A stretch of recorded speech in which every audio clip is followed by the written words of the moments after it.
அன்பு நேர்களே, மீண்டும் ஒரு சந்திப்பில் சந்திக்கின்றோம். இது சற்று ஒரு வித்தியாசமான விடயம், வெளிவராத விடயம். பாகிஸ்தானுக்குள்ளிருந்தும் இந்தியாவுக்குள்ளிருந்தும் நேற்று வரையும் கிடைக்கப்பட்ட தகவலை சில விடயங்கள் ஊடாக ஊர்ஜிதப்படுத்திக் கொண்டு இதை வெளிவர வேண்டும் என்பதில் குறியாக இருந்தேன். இந்த பாகிஸ்தான் இந்தியா போர் என்பது ஒரு தங்க புதையலை நோக்கிய ஒரு படையெடுப்பு என்றுதான் பாகிஸ்தானுக்குள்ளிருந்து வருகின்ற உருது மொழி ஊடகர்கள் மூலம் கிடைக்கப்பட்டிருக்கின்றது. இந்த இந்த விடயம் இன்னும் தமிழ் மீடியாக்களில் வெளிவரவில்லை என்று நினைக்கின்றேன். அது எவ்வளவு தூரம் சாத்தியப்படுமோ எனக்கு தெரியவில்லை. நாம் அந்த விடயம் பற்றி சற்று ஆராய்வோம். பாகிஸ்தான் அடாக் மாவட்டத்தில் காபூல் ஆரம் சிந்து நதியும் கலக்கும் இடத்தில் மணலுடன் டொன் கணக்கான தங்கம் கொட்டி கிடக்கிறது என்பதை அண்மையில் பாகிஸ்தான் கண்டுபிடித்துள்ளது. இந்த செய்தி வெளிவந்ததை நானும் பார்த்திருக்கிறேன். நான் நினைக்கிறேன் சுமார் 2-3 மாதங்களுக்குள் இந்த விடயம் வந்திருக்கின்றது. அதாவது பாகிஸ்தானுக்குள் கொட்டி கிடக்கும் தங்கம் என்று பரவலாக செய்தி உருது, ஆங்கிலம், தமிழ் மொழி மூலமாக வெளிவந்ததை கடந்த ஜனவரி மாதம் இன்னைக்கு நானும் பார்த்திருக்கிறேன். ஆற்று மணலுடன் கலந்து தங்கம் வந்து கொண்டே இருக்கிறது. மொத்த மக்களும் அங்குதான் படையெடுத்து செல்கின்ற இன்று வரைக்கும். பாகிஸ்தான் அடாக் மாவட்டத்தில் காபூல் ஆறும் சிந்து நதியும் கலக்கும் இடத்தில் இந்த தங்கம் கிடைக்கின்றதாம். இப்பகுதியில் தங்கம் மட்டுமல்லாமல் விலை மதிப்பற்ற தாதுக்கள் பல ஆண்டுகளாக இருப்பதாக கூறப்படுகிறது. புவியியல் ஆய்வு அறிக்கைகளின்படி சிந்து நதி பகுதியில் பல டொன் கணக்கில் இருக்கும் இந்த தங்கத்தின் மதிப்பானது பெறுமதியானது பல மில்லியன் ரூபாய், அதாவது குறைந்தது 60,000 கோடி மதிப்பு இருக்கலாம் என்கின்றனர் ஆய்வாளர்கள். இந்த விடயம் இப்போது அமெரிக்கா மற்றும் மேற்குலக நாடுகளின் அடிபட்டாலும் கூட இதை இந்தியா காண்பித்ததற்கான காரணம் நிறைய இருக்கின்றது. இந்த விடயம் அறிந்த இந்தியா பாகிஸ்தான் பகுதிக்குள் இருக்கும் சிந்து நதி பகுதிகளை இந்தியா தனது சேட்டலைட் மூலமாக இதன் உண்மைத்தன்மையை அறிந்து ஊர்ஜிதப்படுத்தியுள்ளது. அதன் பின்னர் தான் இந்தியா இந்த தங்க புதைகளை அல்லது ஆட்டையை போட இந்தியா மிக இரகசியமான முறையில் ஒரு திட்டம் தீட்டியுள்ளது. சிந்து நதி ஆற்று பகுதிகள் உள்ளடங்கலாக ஏற்கனவே அடாக் மாவட்டம் சீனாவிடம் அடகு வைக்கப்பட்ட பகுதியாக உள்ளது. அதாவது 99 ஆண்டுகளுக்கு நாம் இங்கு ஸ்ரீலங்காவில் காலி துறைமுக பகுதியை கொடுத்தோம் இல்லையா, அந்த மாதிரி அந்த அடாக் மாவட்டம் தற்பொழுது சீனாவின் குத்தகைக்குள் இருக்கின்றது. அதனால் பாகிஸ்தான் சீனா ஒப்பந்தம் குறுக்கே நிற்பதால் பாகிஸ்தான் அரசாங்கம் இந்த தங்க வேட்டையில் கை வைக்க முடியாத நிலை உள்ளதாம். அது இன்டர்நேஷனல் அக்ரிமெண்ட் இல்லையா, அப்ப சிம்பிளா கூற முடியும். அதனால் மக்கள் அள்ளிக்கு போகட்டும் என்று வெற்றிருக்கிறாங்க. ஒரு சட்டம் பாஸ் பண்ணிக்கிறாங்க, அந்த பகுதி தங்கம் எடுக்க கூடாது. அதாவது எமது மலைநாட்டு ரெட்ன பகுதிக்குள்ள எல்லாம் சட்டவிரோதமாக மாணிக்கங்கள் தோண்ட இயலாது இல்லையா, ஆனாலும் களவுல தோண்டிக் கொள்வாங்க.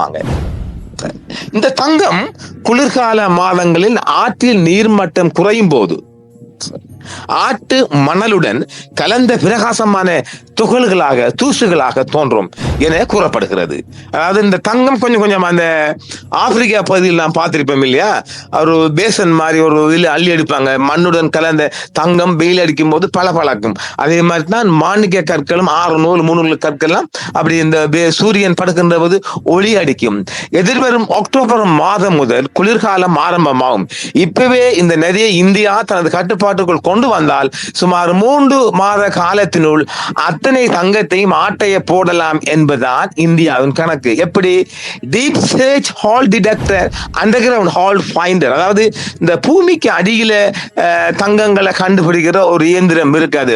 Finder Russia hunting machine precious metal detector, அதாவது ஆழமான தேடல் தங்க கண்டுபிடிப்பான், நிலத்தடி தங்க கண்டுபிடிப்பான். ஆழமான தேடல் தங்க கண்டுபிடிப்பான், நிலத்தடி தங்க கண்டுபிடிப்பான், புதையல் வேட்டை இயந்திரம், விலை மதிப்பற்ற உலோக கண்டுபிடிப்பான் கருவிகளை கொண்டு அள்ளிவிடலாம். சீனாவுக்கு கிடைக்க கூடாது என்பதுதான் இந்தியாவின் மற்றொரு கணக்கு. அதனால் நீர்மட்டம் குறையும் நாட்களில் உள்ளூர் மக்கள் கூட்டமாக சென்று சட்டவிரோதமாக தங்க துகள்களை சேகரித்து செல்கின்றனர். ஒரு சிலர் கனரக இயந்திரங்களையும் கொண்டு தங்கத்தை பிரித்தெடுத்து செல்வதாகவும் கூறப்படுகிறது. ஆனால் இந்த தங்கத்தை எடுப்பதற்கான எந்த முயற்சியையும் அந்நாட்டு அரசாங்கம் இன்னும் மேற்கொள்ளவில்லை என கூறப்படுகிறது. ஏன் இன்னும் பாகிஸ்தான் தங்கத்தில் கை வைக்கவில்லை? கை வைத்தால் சீனாக்காரன் வந்துடுவான். இருப்பினும் சட்டவிரோதமாக தங்கம் எடுக்க அரசு தரப்பில் கடந்த ஆண்டு தடை விதிக்கப்பட்டுள்ளதாம். இப்பதான் செய்தி வெளியானாலும் கடந்த லாஸ்ட் டிசம்பர்லாம் அந்த வேர்ன் வந்திருக்கு நினைக்கிறேன். பாகிஸ்தான் நாடானது கடுமையான நிதி நெருக்கடியை சந்தித்து வருகிறது. அதாவது இலங்கையை விட மோசமான நிதி நெருக்கடிகள் இருந்து இன்னும் எழும்பவில்லை. அது பொருட்களின் விலை அதிகமாகி மக்கள் கடுமையான பாதிப்புகளை சந்தித்து வருகின்ற அத்தகைய சூழலில் தான் பாகிஸ்தான் அரசு இதனை கையில் எடுக்கும் சூழலில் அந்நாட்டு பொருளாதாரத்தில் மாற்றங்கள் நிகழலாம் என்று கருதப்படுகின்றது. ஆனால் என்னென்ன தங்கத்தில் அரசாங்கம் ஏன் இன்னும் அது ஒரு சீன அரசாங்கத்தின் ஒரு பேச்சுவார்த்தைக்கு சென்றாவது அந்த விடயத்தில் கையாளலாம். அந்த அரசாங்கம் இன்னும் போகல. சிலவேளை ஊழல் நிறைந்த நாடு தானே, ஒரு ஸ்திரத்தன்மையற்ற ஆட்சி, எப்போதும் ராணுவ கட்டுப்பாடு கொண்ட நாடு என்பதால் அதற்கிட்ட கை வைக்க போனால் ராணுவம் பங்கு கேட்கலாம். இப்படி ஏராளமான சிக்கல் இருக்கு என்பதால் அதை அவங்க அந்த இடத்துக்கு அரசாங்கம் போகல என்றும் நாங்கள் பார்க்கலாம். இமயமலையில் உற்பத்தியாகும் இந்த நதியானது இந்தியா மற்றும் பாகிஸ்தானில் சுமார் 3200 கிலோமீட்டர் தூரம் பாய்கிறது. சுதந்திரத்துக்கு முன்பு தற்போது சங்கம் இருக்கும் நதியின் பகுதிக்குள் இந்தியாவின் வசம் இருந்தது. அதாவது இந்த பகுதி ஏற்கனவே ஆல்ரெடி இந்தியாவுக்குள்ள இருந்திருக்கு. இதுதான் இந்தியாவோட கண்ணுக்கு குத்தி இருக்குது. இது உலகின் பழமையான நதிகளில் ஒன்று, வரலாற்று முக்கியத்துவம் வாய்ந்த நதியும் கூட. சிந்து சமவெளி நகரத்தில் ஆதாரமே இதுதான் தற்போது மீண்டும் பேசுபொருளாக உள்ளது. சிந்து நதியில் இந்தியா அணை கட்டினால் பாகிஸ்தான் அமைச்சர் எச்சரித்துள்ளார். அதாவது இப்ப இது இந்த பிரச்சனை வந்துச்சு இல்லையா, இப்ப உடனே அந்த சிந்து நதியில ஒரு பிளாக் பண்ணி ஒரு அணையை ஒன்றை கட்டுவோம். இப்ப ஒரு 2-3 மாசத்துக்கு முதல்ல இந்தியாவுக்குள்ள வந்து ஒரு சிக்கு போயிடுச்சு. சிந்து நதியின் நீரை இந்தியாவுக்கு திருப்பிடுவதற்காக கட்டப்படும் எந்த ஒரு கட்டமைப்புகளும் அழிக்கப்படும் என்று பாகிஸ்தான் பாதுகாப்பு அமைச்சர் ஹவாஜா ஆசிப் எச்சரித்துள்ளார். எப்போ இந்த பிரச்சனை வரும்போதே ஜம்மு காஷ்மீர் பஹல்காம் பகுதியில் பயங்கரவாதிகள் கடந்த ஏப்ரல் 22ஆம் தேதி பிற்பகல் துப்பாக்கி சூடு நடத்தியதில் 28 பேர் விழுந்தாங்க இல்லையா. இந்த தாக்குதலில் பாகிஸ்தானை சேர்ந்த லஷ்கர்-இ-தொய்பா தீவிரவாத அமைப்பை சேர்ந்தவர்கள் ஈடுபட்டிருப்பது தேசிய புலனாய்வு பிரிவு NIA-க்கு கிடைச்சிருக்குது. விசாரணைகள் அதாவது இந்தியாவோட NIA-க்கு கிடைச்சிருக்குது. மேலும் பாகிஸ்தானின் தூண்டுதலின் பேரிலேயே தீவிரவாதிகள் தாக்குதல் நடத்தி இருக்கலாம் என கூறப்படுகிறது. இதனால் இந்தியா பாகிஸ்தானிடையே போர் ஏற்கனவே பதற்றம் இருந்த நிலையிலும் தற்போது இந்த போர் தொடர்பான காரணம் இதுவாக தான் சொல்லப்படுது. தவிர இருதரப்பிலும் மாறி மாறி கெடுபிடியில் அறிக்கப்பட்டு இப்பொழுது ஒரு நீண்ட போருக்கான ஒரு திட்டம் இந்தியாவால் வகுக்கப்பட்டு வருகின்றது. குறிப்பாக பாகிஸ்தானுக்கு எதிராக பல்வேறு அதிரடி நடவடிக்கைகளை இந்தியா மேற்கொண்டு வருகிறது. அதாவது தொடர்ச்சியாக நான் ஸ்டாப் அடிபடுவது, இரண்டு பக்கமும் சேதம் வருகின்றது. கரண்ட் எல்லாம் அங்க பவர் கட்ஸ், இந்தியா கூட பஞ்சாப் அந்த பகுதி எல்லாமே பவர் கட் ஆகி, அமிர்தசரஸ் பகுதி, அப்படியே கராச்சி, இஸ்லாமாபாத், ராவல்பிண்டி இந்த மாதிரி ஏரியாவெல்லாம் பவர் கட் ஆக்கப்பட்டிருக்குது என்றால் இந்தியாவின் தாக்குதல் அதிகரித்திருக்கிறதால. இந்த நிலையில் சிந்து நதியின் நீரை இந்தியாவுக்கு திருப்பிவிடுவதற்காக கட்டப்படும் எந்த ஒரு கட்டமைப்புகளும் அளிக்கப்படும் என்று பாகிஸ்தான் பாதுகாப்பு அமைச்சர் ஹவாஜா ஆசிப் எச்சரித்துள்ளார் அல்லவா. இது குறித்து அவர் இந்தியா அத்தகைய கட்டமைப்பை உருவாக்க முயற்சித்தால் பாகிஸ்தான் அதை அழித்துவிடும். சிந்து நதியில் எந்த ஒரு கட்டமைப்பையும் கட்டுவது பாகிஸ்தானுக்கு எதிராக இந்தியா ஆக்கிரமிப்பாக பார்க்கப்படும். ஆக்கிரமிப்பு என்பது பீரங்கிகளையோ அல்லது தோட்டாக்களையோ சுடுவது மட்டுமல்ல, அதற்கு பல முகங்கள் உள்ளன. அந்த முகங்களில் ஒன்றோ தண்ணீரை தடுப்பது அல்லது தீர்த்திருப்பதாகும். இது பசி மற்றும் தாகத்தால் மரணங்களுக்கு வழிவகுக்கும். அவர்கள் ஏதேனும் கட்டடக்கலை முயற்சியை மேற்கொண்டால் பாகிஸ்தான் அந்த கட்டமைப்பை இடித்துவிடும். ஆனால் இப்போதைக்கு கசிந்து நீர் ஒப்பந்தம் தொடங்கி IWT தொடங்கி எங்களுக்கு கிடைக்கும் மன்றங்களுக்கு செல்கிறோம். இந்த விஷயத்தை நாங்கள் தொடரும் என தெரிவித்துள்ளார். பஹல்காம் தாக்குதலை தொடர்ந்து பாகிஸ்தான் மீது இந்தியா பல்வேறு கட்ட நடவடிக்கைகளை எடுத்து வருகிறது. அதில் ஒன்று இந்தியா பாகிஸ்தான் இடையிலான சிந்து நதி ஒப்பந்தம் தற்காலிகமா நிறுத்தப்பட்டு விட்டது. பாருங்க, அப்ப இந்த யுத்தம் வந்த உடனே எங்க அரசாங்கம் கை வைக்குது? அந்த தண்ணியில தான் கை வைக்குது. Not the point your honour. அந்த தண்ணியில தான் கை வைக்கிறாங்க. அந்த தண்ணியை இப்பவே நிறுத்தினால் தங்கம் லேசாக வெளியே கிடைக்கும். அதான் இந்தியா பார்க்குது. நதிநீர் தடுக்கப்பட்டுள்ளது. இதனால் அந்நாடு பாதிக்கப்படும் என்பதால் பாகிஸ்தான் பிரதமர் ஷாபாஸ் ஷரீப் தண்ணீரை நிறுத்தும் எந்த ஒரு முயற்சியும் போர் நடவடிக்கை என தெரிவித்திருந்தார். அதுபோல் பாகிஸ்தான் முன்னாள் வெளியுறவு அமைச்சரும் பாகிஸ்தான் மக்கள் கட்சி தலைவருமான பிலாவல் பூட்டோ சர்தாரி சிந்து நதிக்கு தண்ணீர் ஓடவில்லை என்றால் இரத்தம் ஓடும் என எச்சரித்திருக்கிறார். யார் இந்த பிஷவால் அதை பின்னுக்கு சொல்லுவோம். கடந்த ஏப்ரல் 22ஆம் தேதி கடந்த மாசம் சரி, காஷ்மீர் 28 அப்பாவி மக்கள் பயங்கரமாக தாக்குதலுக்கு உள்ளாகினர் அல்லவா? இதற்கு பதிலடி கொடுக்கும் நடவடிக்கையாக ஆபரேஷன் சிந்தூரை கையில் எடுத்துள்ளது இந்தியா. அதனால் பாகிஸ்தான் இந்தியாவிற்கிடையே கடுமையான சண்டை எழுந்துள்ளது. பாகிஸ்தான் பாகிஸ்தானுடான எல்லை போகா அந்த இதெல்லாம் மூடியாச்சு. எல்லை கட்டுப்பாட்டு கோடு அருகே வடக்கில் பராமுல்லா தொடங்கி தெற்கே பூஞ்ச் வரை 26 இடங்களில் ட்ரோன்ஸ்கள் காணப்பட்டுள்ளதாக பாதுகாப்பு துறை பாகிஸ்தானுக்கு எதிரான அடுத்த கட்ட நகர்வுகள் குறித்து முப்படை தலைவரிடம் பிரதமர் மோடி விவாதித்தார். நேற்று வரை மோடி பெரிய ராணுவ அதிகாரி பேசுறாரு, அவரு தெரியா கேட்கிறார். ஆனால் கூட யார் இருக்கிறார்? ஜேம்ஸ் போர்ட், அஜித் டோவல் தான் இருக்கிறார். அவர் இருக்கிறதால எல்லாமே செஞ்சுட்டு போகலாம். சுமார் 5 மணி நேரம் நடைபெற்ற இச்சந்திப்பில் பாதுகாப்புத்துறை அமைச்சர் ராஜ்நாத் சிங், முப்படைகளின் தலைமை தளபதி அனில் கவுகான், தேசிய பாதுகாப்பு ஆலோசகர் அஜித் டோவல் ஆகியோர் உடன் இருக்கிறார்கள். ஜம்மு காஷ்மீரின் பஹல்காம் பகுதியில் பயங்கரவாதிகள் கடந்த 22ஆம் தேதி பிற்பகல் துப்பாக்கி சூடு நடத்தியதில் சுற்றுலா பயணிகள் 26 பேர் உயிரிழந்தனர். இந்த தாக்குதல் சம்பவம் இன்னும் பல இந்தியர்களின் நெஞ்சை விட்டு அகலாத வண்ணம் உள்ளது.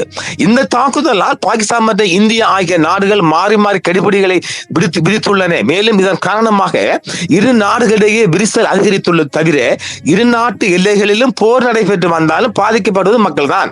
முன்னதாக தாக்கல் தொடர்பாக இந்திய அரசு சிந்து நதி நீர் ஒப்பந்தத்தை தற்காலிகமாக நிறுத்தி வைத்துள்ளது. இது இன்னும் ஸ்டாப்லாம் இருக்குது.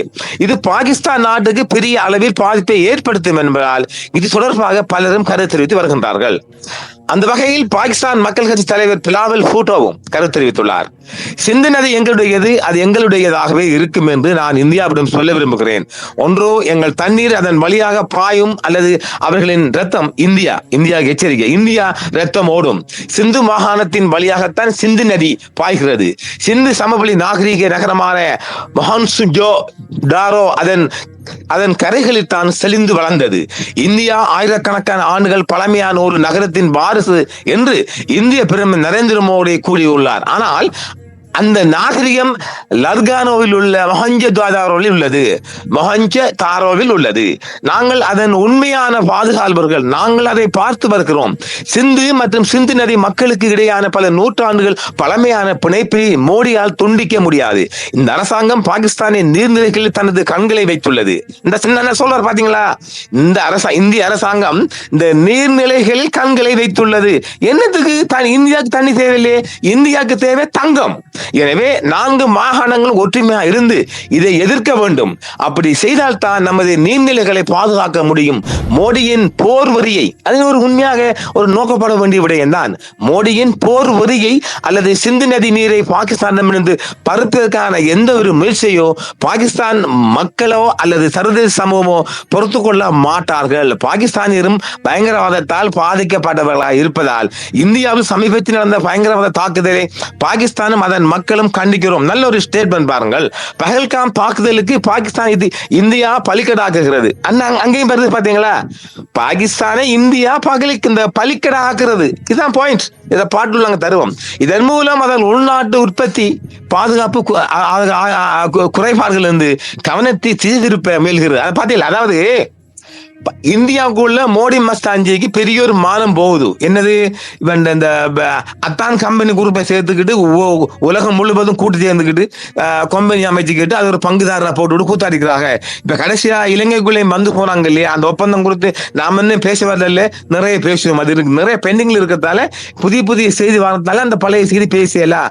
அப்ப கடைசியா இவர் இலங்கைக்குள்ள வந்து போனதும் அத்தான் கம்பெனிக்காகத்தான், அதானி குரூப்பாகத்தான், அத்தானை சமாளிக்க வந்தவர்கள் தான். வேற இந்தியாவுக்கு ஒரு தேவையும் அங்க இருக்கல. பாதுகாப்பு ஒப்பந்தம் என்ற போர்வையில அதானி குரூப்பை வாழ வைக்க வந்தவர்தானது. எனவே அதை நீங்க நோட் பண்ணிக்கணும். இதன் மூலம் உள்நாட்டு பாதுகாப்பு குறைபாடுகள் வந்து கவனத்தை சிதறிப்ப முயல்கிறது என தெரிவித்துள்ளார். ஆள் சின்ன வயசு என்றாலும் ஒரு அழகான ஸ்டேட்மெண்டாக நான் பார்ப்பேன். இதுக்கு போயிட்டு பாகிஸ்தான் ஆதரவு சொல்ல வராங்க, அங்க பின்னுக்கு சொல்ல வரோம். பிலாவல் பாகிஸ்தான் ஒரு முக்கிய அரசியல் குடும்பமான பூட்டோ குடும்பத்தை சேர்ந்தவர். முன்னாள் பிரதமர் பெனாசிர் பூட்டோவின் அன்பு மகன். பெனாசிர் பூட்டோட கணவர் தான் ஜனாதிபதி ஆசிப் அலி சர்தாரி, அவருடைய மகன் தான். அதாவது பெனாசிர் பூட்டோ பிரதமர், அவருடைய கணவர் பிரசிடென்ட் அலி சர்தாரின் மூத்த மகன் தான் இந்த பிலாவல். முன்னாள் ஜனாதிபதி சுல்பிகார் அலி பூட்டோவின் பேரன்.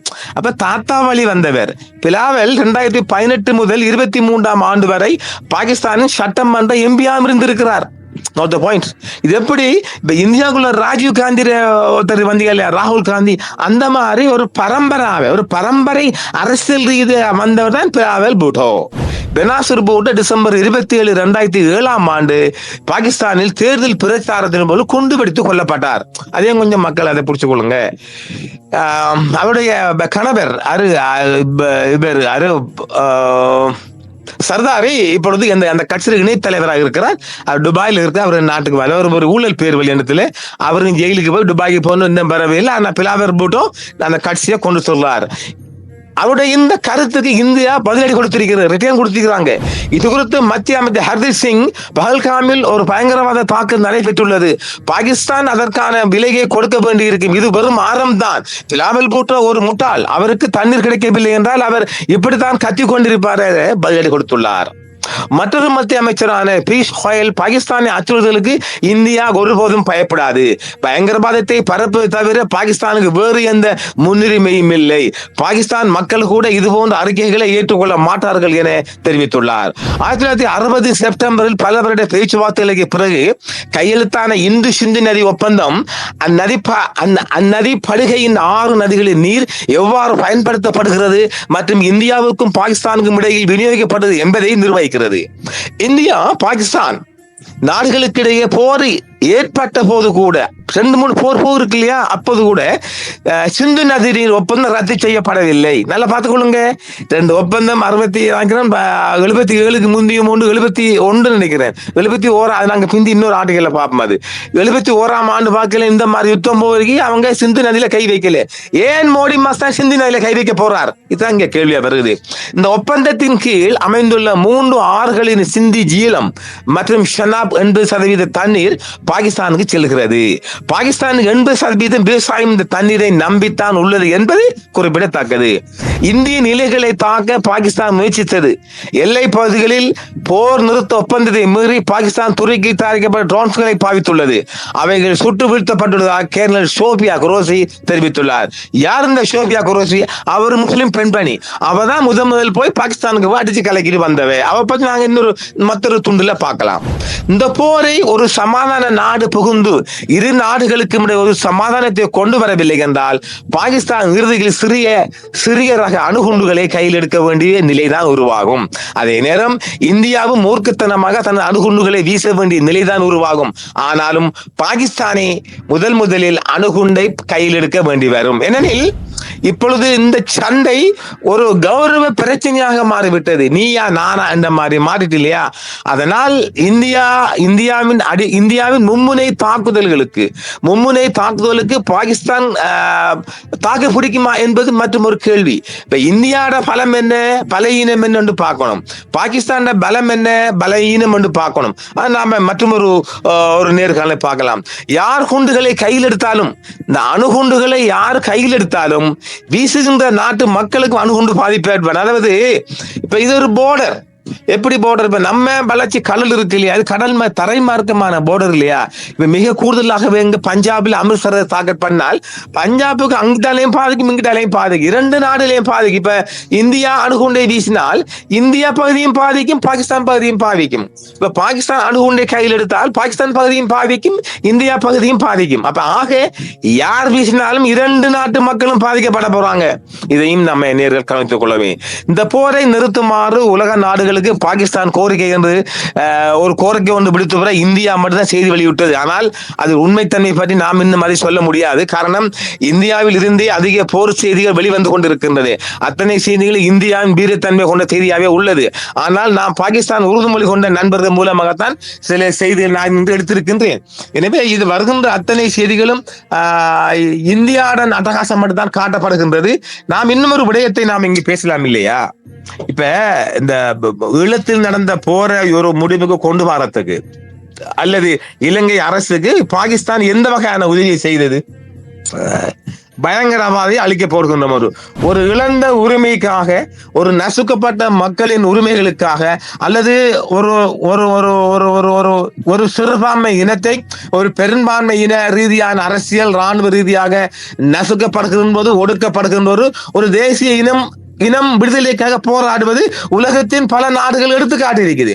அந்த ஒரு தேசிய இனத்தின் விடுதலை போராட்டத்தை இந்த பாகிஸ்தான் பயங்கரவாதி என்று கொடுத்தானே இலங்கை அரசுக்கு ஆதரவு வழங்கினீங்க, கொண்டீங்க, அழிச்சீங்க, எல்இடியை பின்வாங்க விட்டீங்க.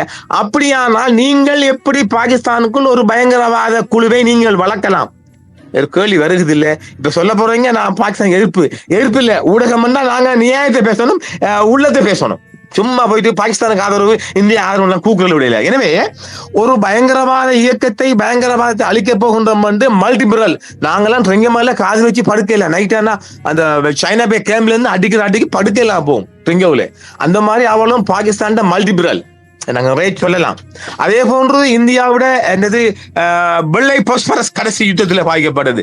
இந்த 2 பேரும் மனிதாபிமானமே கிடையாது. இப்ப இந்தியா சிறுபிள்ளை தான் நேற்று எல்லாம் அடிச்சு கொண்டிருக்குது. அதே மாதிரி இப்ப பாகிஸ்தான் அடிக்குது. எல்லாம் சிறு சிறு கை குழந்தைகள், 3 வயசு 4 வயசு குழந்தைகள். இஸ்ரேல் செஞ்சத்தை இந்தியா செய்யுது, இப்ப இவங்களும் செய்யறாங்க. அப்ப யுத்தம் மட்டும் வருகின்ற போது சிறுவர்கள் பெரிய எல்லோருமே பாதிக்கப்பட்டு சொல்றீங்கல்ல, அப்ப யுத்தம் இல்லையா இது? இதை யார் கேட்பது? இதை நாம் எந்த நீதிமன்றம் கொண்டு செல்ல போகின்றோம்? எனவே இதுவும் ஒரு கேள்விக்குறி. எனவே ஒரு உண்மையான விடுதலை நோக்கம் கருதிய ஒரு போராட்டத்தை நசுக்கிய பாகிஸ்தான் என்னென்று நீ ஒரு பயங்கரவாத குழுக்களுக்கு ஆதரவு கொடுப்பாய். எனவே இந்தியாவில் இருக்கின்ற பயங்கரவாத குழுக்கள் அழிக்கப்பட வேண்டும். உலகம் முழுவதும் முஸ்லிம்கள் மத்தியில் இந்த பயங்கரவாத பட்டம் அளிக்கப்பட வேண்டும். ஆனால் பாகிஸ்தான் நாட்டில் இருக்கின்ற பயங்கரவாத இயக்கங்கள் அழிக்கப்பட வேண்டும். அதை நாம் உறுதியாக இருக்கின்றோம். பாருங்க, எந்த ஒரு ஏர்போர்ட்ல இறங்காலும் முஸ்லீம் பாஸ்போர்ட் ஒரு விதமா பாக்குறாங்க. இப்ப சிங்கப்பூர்ல போய் இறங்க முடியாங்க, ஒரு விதமா பாக்குறாங்க. சோனி முஸ்லிம்ஸ் அந்த வாரம் பயங்கரவாதி. யூகேல அப்படி, ஜப்பான்ல அப்படி. உலகம் முழுவதும் முஸ்லீம் பேர் வாங்கி ஒரு பாஸ்போர்ட் போனாலும் எங்களை பயங்கரவாதியா பார்க்கறதுக்கெல்லாம் பாகிஸ்தான்ல 68 இயக்கங்கள் மட்டும் இருக்கு. நம்புவீங்களா? அதை பற்றி நிறைய ஆர்டிகல் எழுதியிருக்கேன். நான் அப்போ இன்னொரு கட்டம் வந்தா நான் காட்டுவேன். எனவே பாகிஸ்தானுக்குள் இருக்கின்ற பயங்கரவாத குழுக்கள், ஆயுத குழுக்கள், அழிக்கப்பட வேண்டும். இதுல நான் உறுதியா இருக்கிறேன். மனுஷங்க வாழத்துக்காக வந்தவங்க நிம்மதியா வாழ வேண்டும். ஆனால் இந்த மாதிரி பயங்கரவாத இயக்கங்கள் அழிக்கப்பட வேண்டும். என்னை பொறுத்த வரைக்கும் பாகிஸ்தான் தாக்கு பிடிக்காது. நான் அது மீண்டும் பதிவு செய்யறேன். பாகிஸ்தான் இந்தியாவிடம் தாக்கு பிடிக்காது. தாக்கு பிடிக்கிறதுக்கான எந்த ஒரு வழிவகையும் இல்லை. எனவே பாகிஸ்தான் இருக்கிற பயங்கரவாத இயக்கங்கள் அழிக்கப்பட வேண்டும் என்றால் இந்தியா தொடர்ச்சியாக இந்த யுத்தத்தை செஞ்சான் ஆகணும்.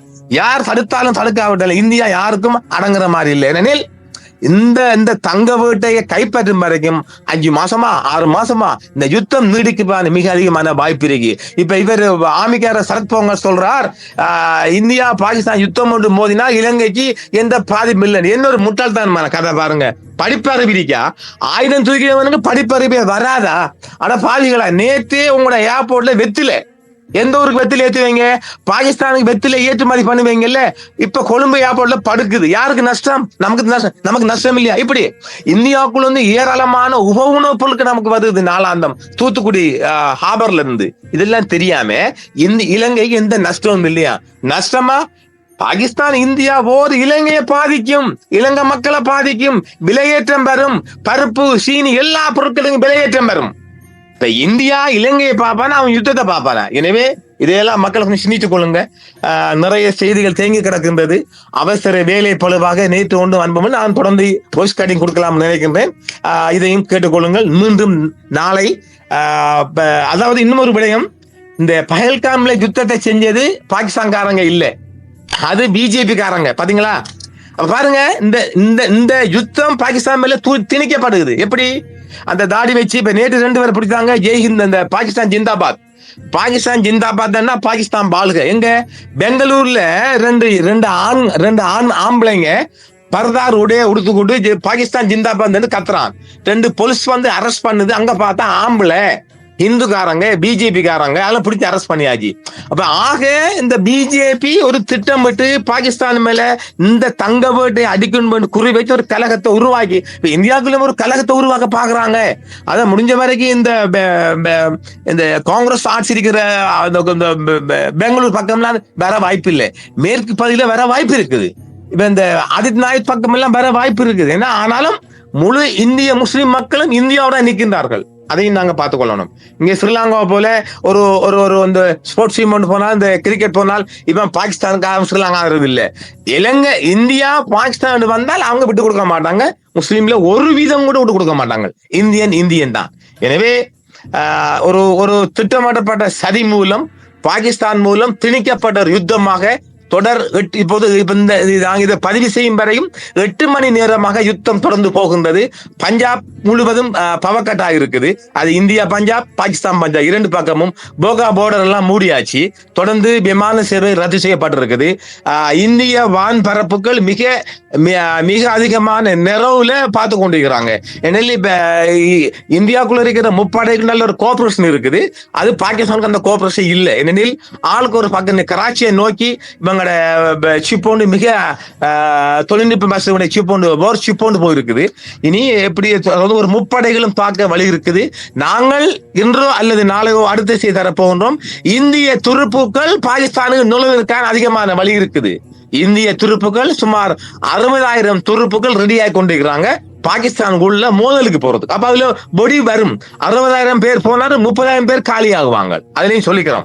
கடைசியில கொண்டு முடிய போகுது பாகிஸ்தான் தோல்வியா முடியும். எனவே ஏராளமான செய்திகள் நீங்கள் பல இடங்களில் பார்த்திருப்பீர்கள். இதுவரைக்கும் மக்களுக்கு கிடைக்காத பல செய்திகளை பரிமாறி இருக்கின்றோம். மீண்டும் இன்னொரு 2 தினங்கள் கடந்து இதே போன்று மற்றொரு ஒரு முழுமையான செய்தியை தரலாம் என்று விடைபெறுவது. நன்றி. மீண்டும் நாளையும் மாலையும் சந்திப்போம். என்றும் உங்களுடன் சன்ரைஸ் இந்தியா டிவி. சப்ஸ்கிரைப் பண்ணுங்கள், பெல் பட்டனையும் கிளிக் செய்யுங்கள். உங்கள் ஆதரவே எங்கள் சேவை. ஆதரவு தாருங்கள், அரவணைப்போம்.